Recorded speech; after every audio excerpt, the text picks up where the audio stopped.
वाले से जो है ये सेकंड ईयर के जो अब बेटे जो सेकंड ईयर में बच्चे पढ़ रहे हैं उनसे मेरी गुजारिश है कि आप कोशिश करके बेटे, चूंकि निसाब फर्स्ट ईयर में चेंज हो चुका है, कोशिश करके सेकंड ईयर के अंदर ही इसे कामयाबी आप हासिल करें, क्लियर करें।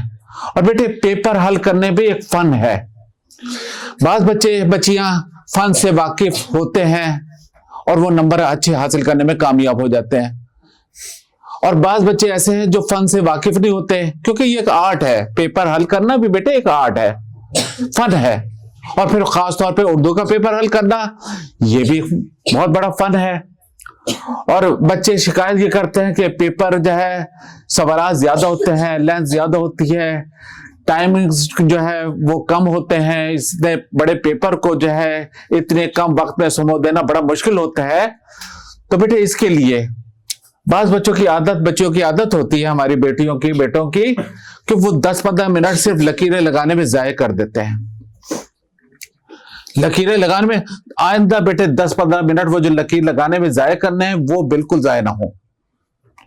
अव्वल तो लकीरें लगी हुई होंगी पेपर पर, अगर नहीं भी लगी हुई तो आपने खुद ही एहसास करना है 1 इंच दाएं तरफ जगह, जैसे किताबों में छोटी होती है, और 1 इंच बाएं तरफ जगह वो छोड़ देनी है। दाएं तरफ भी 1 इंच जगह और बाएं तरफ भी 1 इंच जगह छोड़ दीजिएगा, खुद से छोड़ दें। 15 मिनट आपने वहां से वो सेव कर लेना है।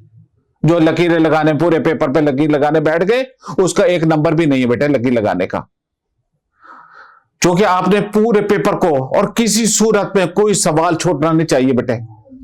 देखो सवाल अगर छूट गया, फर्ज किया किसी ने मजमून छोड़ दिया, सेकंड ईयर में 20 नंबर का मजमून है, अब उस बच्चे के नंबर जो है लगेंगे 80 में से, और अगर 50% नंबर लेता है तो 80 में से उसने 40 ले लिए। अगर खुदा न खास्ता उससे भी 50% भी नहीं ले रहा तो बाजू का 33 नंबर लेना भी मुश्किल हो जाता है। लिहाजा किसी सूरत में बेटे चाहे 1 नंबर का जुज भी है, नहीं भी आता तब भी हल जरूर करो। हो सकता है आपने जो अंदाजा लगाया वो अंदाजा आपका दुरुस्त हो जाए, ठीक हो जाए, तो छोड़ना किसी सूरत में नहीं है। अब ये जो आप मैट्रिक तक हेडिंग के साथ करते रहे हैं कि पेपर हल करना है हेडिंग्स के साथ, बेटे ये मैट्रिक तक तो ठीक है, आपने मजमून लिखा, हेडिंग लगा लगा के लिखा, लेकिन कॉलेज से लेकर बेटे एमफिल पीएचडी तक हेडिंग्स की निस्बत बेहतर है पैराग्राफ की सूरत। आप पैराग्राफ की सूरत में लिखे मजमून को, और जुमले बेटे छोटे छोटे, ये नहीं है कि पूरा पैराग्राफ एक ही जुमले पर मुश्तमिल हो कि 6 लाइनें में एक जुमला आया है। छोटे छोटे जुमले बना के लिखें और बेटे पैराग्राफ की सूरत में लिखें। 15 नंबर का सवाल इसमें जो है आता है हवाले मतन के सियाक सबाक का और उसके हवाले से तशरीह का। सर मजमून का जरा बता दें कि कितनी इसकी ज़खामत होनी चाहिए। हाँ, मजमून के हवाले से बच्चों ये है कि मजमून के हवाले से कम अज कम जो है, चूंकि इसमें बहुत बड़ा नंबर है 20 नंबर, और जहां एक एक नंबर बहुत कीमती है, कम अज कम जो है ना आपका मजमून 4 सफ़े से किसी सूरत में भी कम ना हो। और कोशिश करें बेटे खुला खुला करके लिखें। बाज बच्चों की आदत होती है एक ही लाइन में 100 अल्फाज लिख देना, 15-20 अल्फाज लिखें और जरा खुला करके लिखें, और 4 सफ़हात से कम किसी सूरत में भी मजमून ना हो। और बेटे ये अगर इससे ज्यादा हो जाते हैं तो और भी बेहतर है, इससे अगर ज्यादा कम अज कम 4 सफ़े लाजमन हो, क्योंकि अगर बहुत मुख्तसर लिखा बेटे फिर वो नंबर नहीं लगाते, नंबर नहीं देते, फिर वो भी कंजूसी कर जाते हैं नंबर लगाने में कि बच्चा ने लिखने में कंजूसी की, हम नंबर लगाने में कंजूसी करेंगे। तो बेटे यह है आप तफसील से लिखें। और मजमून याद करने के 2 तरीके हैं। बाज बच्चे एक एक लफ्ज रट लेते हैं, और दूसरा तरीका यह है मजमून को 2-3 दफा अच्छी तरह पढ़े। हर मजमून में जो है 3-4 पॉइंट्स अहम होते हैं, जहन में दोहरा लें उन पॉइंट्स को, किताब खोलकर फिर देख लें, फिर बेटे 1-2 दफा जहन में दोहरा लें, फिर ये देख लें कोई मजमून अहम पॉइंट रह तो नहीं गया, फिर उसके बाद जो है किताब देख लें कोई रह तो नहीं गया। तो 3-4 दफा आप ऐसा करेंगे तो इंशाअल्लाह ताला फिर अपने अल्फाज में बयान कर दीजिएगा, आधे घंटे के अंदर अंदर एक मजमून आपको तैयार हो जाएगा। तो ये जो है ना इस तरीके से। और बेटे ये मारूजी बड़ी इंपॉर्टेंट है। मारूजी जो है 20 में से 20 नंबर आपको दे जाती है। बाकी जो है जिन बच्चों ने मेरिट बनाना है, बाकी 80 नंबर का रह गया सब्जेक्टिव, जिसे अक्सर प्रोफेसर साहिबान भी हिस्सा इंशाइया कह देते हैं। तो बच्चों याद रखना, हिस्सा इंशाइया नहीं कहना आइंदा किसी बच्चे ने। आप देखेंगे अक्सर प्रोफेसर साहिबान कहते थे हिस्सा इंशाइया 80 नंबर का। हिस्सा इंशाइया नहीं होता बेटे, हिस्सा इंशाई होता है।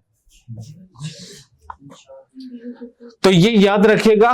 तो इसे इंशाई से जो है 80 नंबर का जो है पेपर है। आपकी बारूजी 20 में से 20 नंबर आ जाते हैं, बाकी 80 नंबर रह गए। 80 में से 13 नंबर लेकर 33 नंबर लेना कोई मसला नहीं है, लेकिन बेटे आपका टारगेट 33 नंबर नहीं होना चाहिए। आपने तो बहुत अच्छे नंबर लेने हैं, आपने मेरिट बनाना है, तो कोशिश ये कीजिएगा कि मारूजी में आप 20 में से 20 नंबर लें।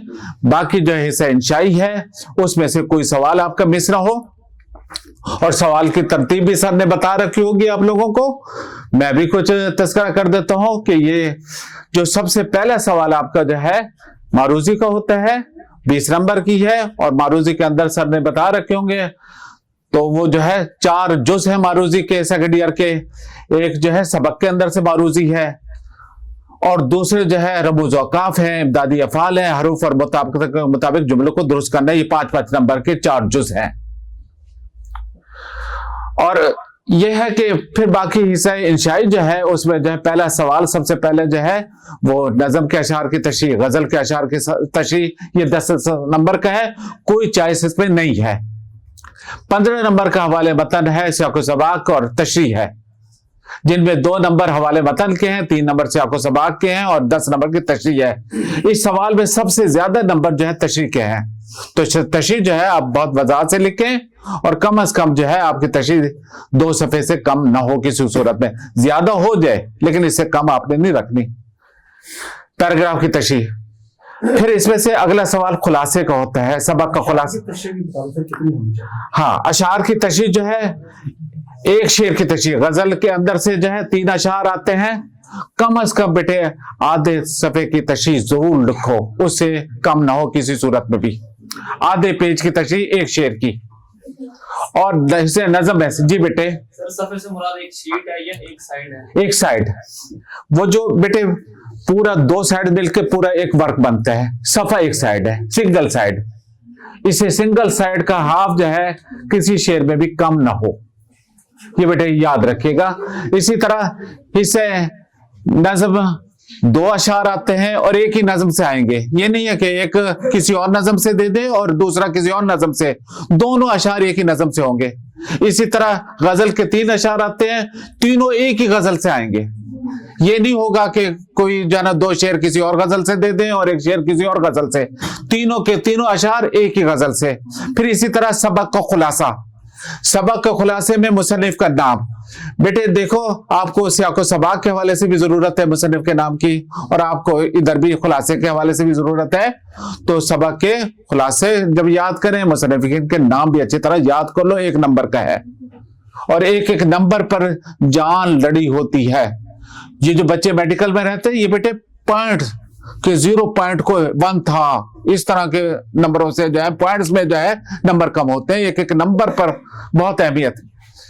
जिन दिनों फादर जो है प्रिंसिपल थे government college of science Multan के, तो बेटे यह है कि अगर 660 लास्ट में 850 में से 660 लास्ट मेरिट है तो 659 पे भी 10 बच्चे मौजूद हैं कि अगर एक नंबर कम होता है तो 10 बच्चे और दाखिला ले सकते हैं। एक एक नंबर बहुत कीमती होता है। इसी तरह नज़म का खुलासा 5 नंबर, मजमून पहले अर्ज कर चुका हूं 20 नंबर। और यह है कि खत या आबिती, खत आ जाए तो ज्यादा बेहतर है, क्योंकि ऊपर नीचे का खत के पोर्शन आपको बेटे 5 में से 5 नंबर दे जाता है।